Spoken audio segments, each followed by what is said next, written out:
Žemė prižiūriu.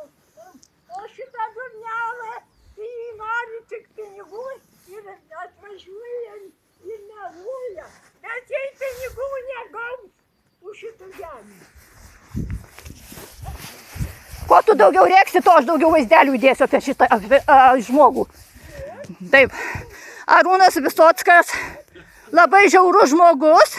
Jis nuomoja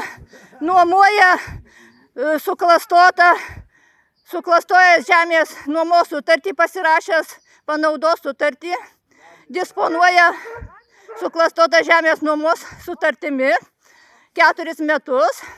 Per metus mama netenka 1260 eurų. Prieš 3 metus jau turėjo būti nupirkta nauja lova, nauja spinta, kilimai.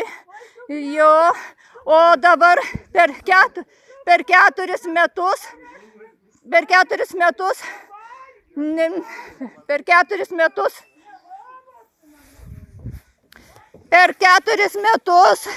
mama neteko 5040 eurų, nes šis žmogus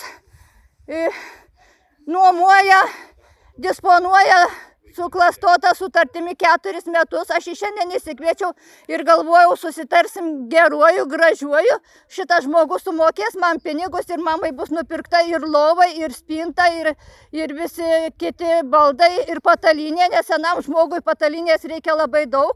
Jinai patalinės nenusipirka ir patalinės jai niekas neįskalbė, taigi reikia pinigų ir pataliniai.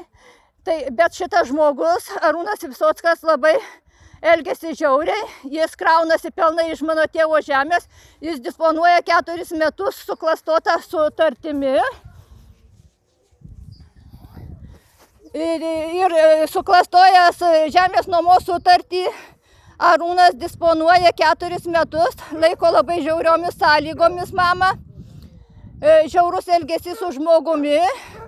Pagal žmogaus teisių konvenciją taip su žmogumi elgtis negalima, bet jaunas ūkininkas, jaunas žmogus, jis tiesiog 92 mano mama tiesiog iš jos tyčiojasi, atvažiavo, sudarė sutartį.